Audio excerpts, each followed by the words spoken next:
End of the week brings with it those telltale signs of apocalypse. The judge who told the defendant she could either serve jail time or be pepper sprayed in the face by her victim. The activist who wants every lawmaker voting against an open carry law to be hung from a tree.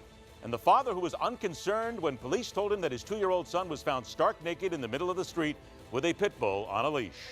Let us then seek to save the smartest audience in broadcast television from such fates, though you do have to love the judge's style. I'm Ed Berliner, and this is The Hardline for Friday, May 29th, 2015.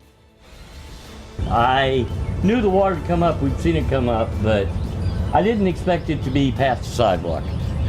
I guarantee that. Everybody's worried about it, but those people that were going to leave are already gone, and there's others that are like us. They're going to wait until mandatory. This new challenge requires a new response. And our response must include stemming the flow of foreign terrorist fighters and their facilitators, and identifying and helping those who are disillusioned before they succumb to violent extremism ideology. We just received information about artillery, mobile artillery now being placed in the islands that, in the areas that have been filled in and reclaimed by the Chinese government, and it is a disturbing development and an escalatory development.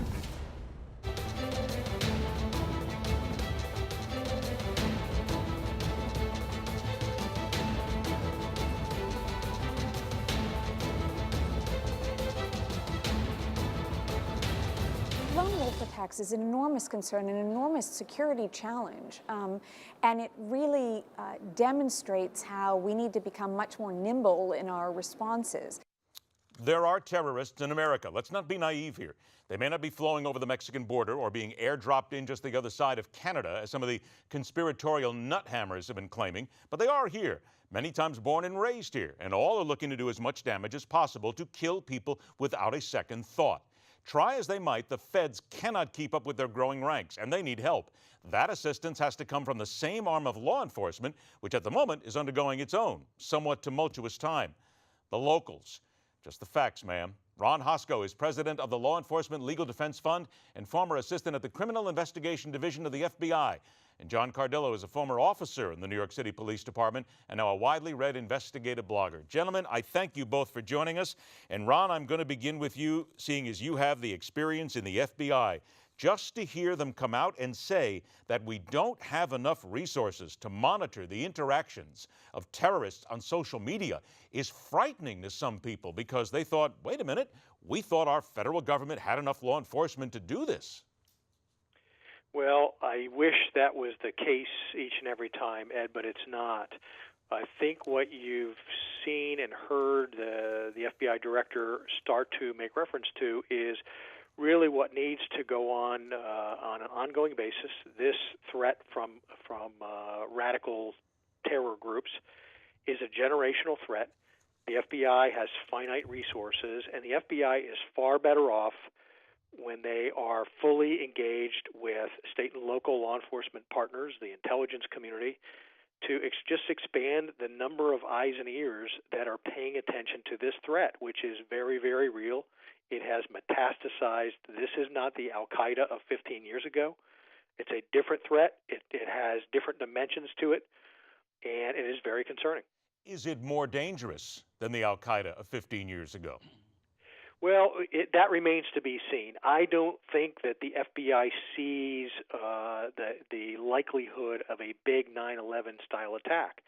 But you can see the threat vector has changed, where 10, 12 years ago, we had pretty clear pathways for people who wanted to engage in jihad and wanted to go to terrorist training camps. That may be from the U.S. to somewhere in northwest Pakistan.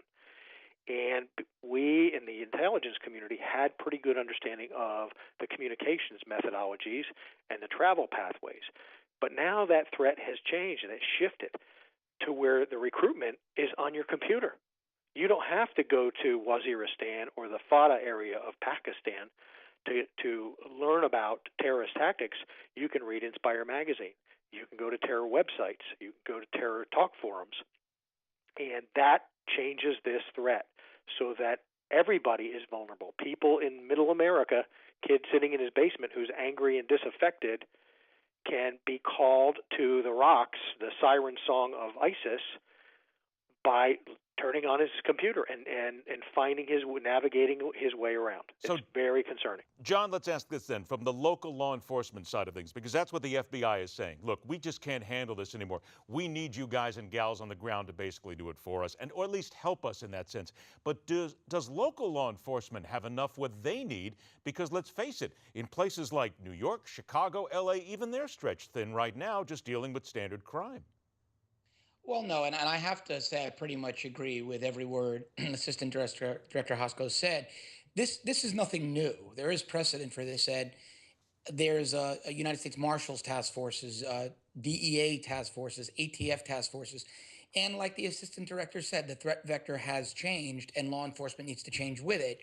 So I really don't think it'll stretch the departments that already have robust, say, cybercrime infrastructures.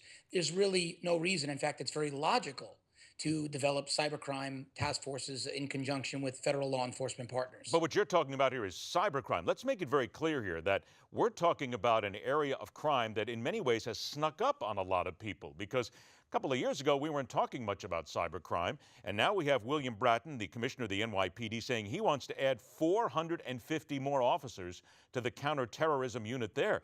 That's a lot of cops to put out there, and if you think if New York's got to add that, what about the rest of the country adding it? Aren't we still talking about a lot of people, a lot more manpower on the ground, John? Well, I mean, look, you have to take Commissioner Bratton's statements in the context of New York. He has 35,000 men and women from which to pick those 400. Obviously, in a smaller county, I'm in Miami, so Miami PD might only deploy a fraction of that. But again, it's the size of the threat you're attempting to police. New York City is very large. But I think departments have done a very good job with regards to transitioning detectives into the cyber crimes. And in smaller departments, Ed, sometimes cybercrime is a part-time assignment. But the federal government has also kicked in Homeland Security funding to hire more cops, train more detectives, and, well, not so much to hire cops, but to train more detectives and to equip specialized units so we can move investigators into them. So I think we've done, since 9/11 especially, a pretty good job, and we'll meet this threat as it rises. I got about 2 minutes left here, so Ron, let me start with you. In your opinion, is the FBI and then local law enforcement at this moment doing a good enough job, in your opinion, to train their officers about counterterrorism, about cyber terrorism, and about the things they need to try and ferret out both the homegrown and the foreign terrorists? I think John is right that many police departments across the country are taking steps in the right direction. That being said, I know my former organization is stretched incredibly thin.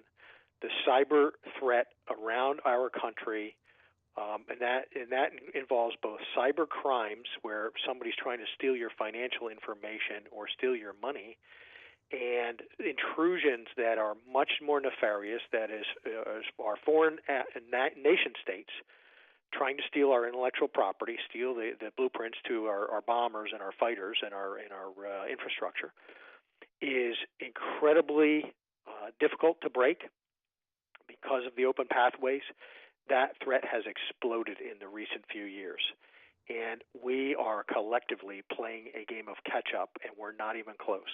And if you throw on top of that the risk posed by encryption technologies, where the FBI is not going to be able to connect dots because they can't collect the dots, they're hidden. Our work is cut out for us collectively, FBI, local law enforcement. John, I only got about 20 seconds left, though. Isn't it still important to say that whether it's FBI or local law enforcement, it is still human intelligence. It is still the people on the ground finding out what's happening, being involved in communities, and the people being there doing the investigative work that's important? It is, but I do agree. Social media especially is playing a large part in the recruiting. Last point, they just found one of the top ISIS recruiters was a female, 24 or so year old female in Seattle, Washington, who was also tweeting about Broncos-Seahawks games. So the threat, the identity of the threat has really changed. We have gotten to a point where the FBI, the local law enforcement, everybody has got to work together and be on the same page to avoid ever having another 9/11 or anything like that happen on these shores again. Ron Hosko, John Cardillo, thank you so much for being with us, gentlemen. Always a pleasure. We'll talk again soon. Okay. Thank you, Ed. All right, stay with us because this is the fastest 60 minutes in news. The Hardline continues.